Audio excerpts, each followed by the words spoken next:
আসসালামু আলাইকুম এভরিওয়ান, সবাইকে ওয়েলকাম করছি আমার নতুন কুকিং চ্যানেল ত্রিনাস টেবিলে। আমি আজকে যে রেসিপিটা বানাচ্ছি সেটা হচ্ছে আফগানি চিকেন। প্রথমে 2 কেজির মতো মুরগির মাংস খুব ভালো করে ধুয়ে নিয়ে সেখানে লবণ, রসুন বাটা, হলুদ বাটা এবং লেবুর রস দিয়ে খুব ভালোভাবে মাখিয়ে মেরিনেট করে রাখতে হবে। আসলে আমি কুকিং চ্যানেলটা খুলেছি আমার যে রান্নার প্রতি যে আগ্রহ বা প্যাশনেট অ্যাবাউট কুকিং, এইটাকে আর্কাইভ করার জন্য এই রেসিপিগুলোকে আমি কুকিং চ্যানেলটা খুলেছি। সো আমি মাংসটা মেরিনেট করে রাখলাম। এরপর একটা পেস্ট বানিয়ে নিতে হবে। ব্লেন্ডারে প্রথমে 1 মুঠো পুদিনা পাতা, ধনিয়া পাতা, 4টের মতো পেঁয়াজ এবং প্রায় 6-7টার মতো কাঁচামরিচ এবং একটু বাদাম দিয়ে পুরো একটা গ্রিন পেস্ট বানিয়ে নিতে হবে। এই রেসিপিতে আর একটা মেরিনেট প্রয়োজন হয়, সেটার জন্য 2 কাপ মতো দই, একটা ক্রিম এবং 1 টেবিল স্পুন চাট মশলা এবং 1 টি স্পুন গরম মশলা এবং 1/2 টি স্পুন কালো গোলমরিচের গুঁড়া এবং এই রেসিপির সবচেয়ে main ingredients, the hero is kasuri methi. So kasuri Matthew একটু দিতে হবে। দেওয়ার পর এটা খুব ভালোভাবে মিক্স করে নিতে হবে। সাথে দিচ্ছি আমি ওই গ্রিন পেস্টটা, যেটা আমি ব্লেন্ডারে বানিয়েছিলাম। তারপরে এটাকে খুব ভালো করে মিক্স করে নিতে হবে যাতে সব মশলাগুলো একে অপরের সাথে ভালোভাবে মিশে যায়। এরপরে আমরা যে মাংসটা রেখেছিলাম মেরিনেট করা, সেই মাংসের সাথে এই পুরো পেস্টটাকে খুব ভালোভাবে মিক্স করে আসলে হাত দিয়ে মাখিয়ে রাখলেই ভালো হয়, তাহলে মাংসগুলোর ভেতরে সব ফ্লেভারগুলো যাবে। এরপর এটাকে মিনিমাম 30 মিনিটস আর ম্যাক্সিমাম 2 আওয়ার্স, আমি তো 2 আওয়ার্স রেখেছিলাম। আমি চাচ্ছিলাম যে মাংসগুলো খুব ভালোভাবে ভেতরে মশলার সব রসগুলো অ্যাবজর্ব করুক।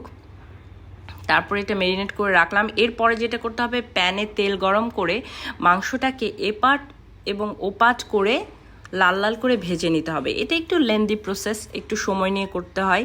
আর এইটা ভাজার সময় একটা জিনিস খেয়াল রাখতে হবে যে মাংসটার যে মেরিনেট ঝোল থাকে সেটা যদি প্যানে বেশি চলে আসে তাহলে প্যানটা পুড়ে যাবে এবং মাংসটা আপনার সহজে লাল হবে না, মাংসটা কুক হয়ে যেতে থাকবে। সো যদি আপনার ঝোল চলে আসে আপনাকে ঝোলটা একটু বের করে নিতে হবে। সো আমার আমার মাংসগুলো মোটামুটি খুব ভালোভাবেই আসলে লাল লাল হয়েছিল, কয়েকটা একটু আসলে বেশি লাল হয়ে গিয়েছিল। আসলে ফার্স্ট টাইম তো, মানে আমি ফার্স্ট টাইম ভিডিও করছি এবং ফার্স্ট টাইম রেসিপি বানাচ্ছি, একটু ভুল হচ্ছে। সবাইকে বলবো একটু সবাই সরি দৃষ্টিতেই আমার এই রেসিপিগুলো দেখবেন। আর সবাই যদি একটু সাপোর্ট করেন, একটু সাবস্ক্রাইব করেন, then I will be very happy and thankful too. আর আমি চাইবো প্রতিদিনই একটু একটু করে আমি যেগুলো বাসায় রান্না করি এইগুলো একটু আসলে শেয়ার করতে আপনাদের সাথে। আর কেউ যদি এই রেসিপিগুলো দেখে বাসায় ট্রাই করেন এবং কেমন হয়েছে সেটা যদি আমাকে কমেন্ট বক্সে জানান, দেন আমি অবশ্যই আপনাদেরকে রিপ্লাই করব। আচ্ছা, আমার মাংসগুলো এখানে প্রায় হয়ে এসেছে, আর একটু জাস্ট লাল লাল করে নাও। এরপরে এই রান্নার আর একটা প্রসিডিওর আছে, সেটা হচ্ছে এই পুরো মাংসগুলোকে একটা বারবিকিউ ফিল দিতে হবে। আমার কাছে যেহেতু আসলে প্রপার বারবিকিউ নেই, সো আমি এই চুলার উপরে এই র্যাকটা দেওয়ার পরে একটু জাস্ট মাংসগুলোকে ঝলসিয়ে নেই, খুব বেশি না, হালকা করে। বেশি করলে মাংস আবার শক্ত হয়ে যাবে। জাস্ট একটু ফ্লেভারটা দেওয়া, কাসুরি মেথির কারণে এই বারবিকিউ ফ্লেভারটা আসলে খুব ভালো লাগে। পুরো এটা যখন রান্না হবে আপনি বুঝতেই পারবেন যে বাসায় একটা অন্য ধরনের রেসিপি রান্না হচ্ছে। এত সুন্দর স্মেল আসে, আমি আসলে এটা যখন শ্যুট করছিলাম তখনই খুব ভালো লাগছিল আমার। আমার সম্পর্কে একটু বলি, আমি আসলে রান্না করতে খুবই পছন্দ করি। যখন থেকে আমি ইউনিভার্সিটিতে গিয়েছি তখন থেকে আমার মনে হয়েছে যে আমার নিজে নিজে কিছু রান্না করতে হবে, বাট কখনো ভাবি নাই যে এগুলোকে আর্কাইভ করব। সবার ভিডিও দেখে দেখে আমার কাছে মনে হয়েছে আমার রেসিপিগুলো সবার কাছে যাওয়া উচিত এবং সবাই একটু ট্রাই করতে পারে, বাসা একটু ডিফারেন্টভাবে টেস্ট করতে পারবে। এই জন্যই আসলে আমি চ্যানেলটা খুলেছি। ওকে, কথা বলতে বলতে আমার মাংসগুলো সব বারবিকিউ করা হয়ে গেছে।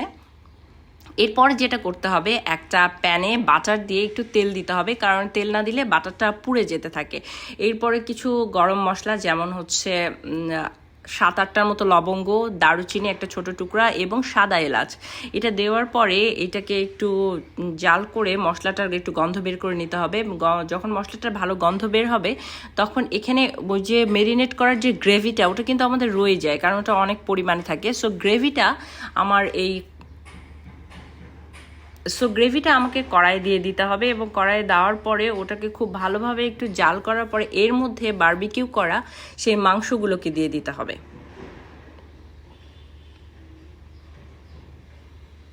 মানে এত প্রসেসিং এই রান্নার, খাবারটা আসলে টেস্ট না হয়ে যাওয়ার কোনো উপায় নাই। জাস্ট একটু ধৈর্য নিয়ে রান্না করতে হবে, বাট এটা একটা হিরো ডিশ হয়ে থাকবে। আপনি যদি কোনো দাওয়াতে এটা রান্না করেন সবাই এটার কথা মনে রাখবে। আমার ক্ষেত্রে তো আসলে তাই হয়েছে। ওকে, সব মাংসগুলো দিয়ে দিলাম। মাংসগুলো দিয়ে দেওয়ার পরে আপনারা যদি মনে করেন যে এখানে আরেকটু ঝোল বাড়াতে হবে মাংসগুলো সিদ্ধ হওয়ার জন্য, অলরেডি মাংস সিদ্ধ হওয়া আর একটু ভালো কুকড হওয়ার জন্য, দেন আপনি একটু দুধ অ্যাড করতে পারেন আর একটু পানি অ্যাড করতে পারেন। দুধ অ্যাড করলে যেটা হবে যে গ্রেভিটা অনেক রিচনেস থাকবে গ্রেভিটার ভেতরে। সো আমি আসলে একটু পানি অ্যাড করেছিলাম, কারণ আমার কাছে মনে হচ্ছে আমি ক্রিম দই অনেক কিছু দিয়েছি। সো এইটা এই যে ফাইনাল লুক, প্রায় রান্না শেষ, আমি চুলা অফ করে দিয়েছি অলরেডি। এখন সার্ভিংয়ের পালা। আর খুবই ইয়ামি হয়। অ্যান্ড দ্য গ্রেভি, আপনি এটা নান, সাদা ভাত, পোলাও যে কোনো কিছুর সাথে খেতে পারবেন। আমি একটু অ্যাস্থেটিক শট নেওয়ার চেষ্টা করেছি। আপনারা সবাই যদি আমার চ্যানেলটাকে সাবস্ক্রাইব করেন অ্যান্ড আমাকে সাপোর্ট করেন তাহলে আমি খুবই খুশি হব। আজকের মতো এখানে বিদায়, আগামীকাল আবার দেখা হচ্ছে। আল্লাহ হাফেজ।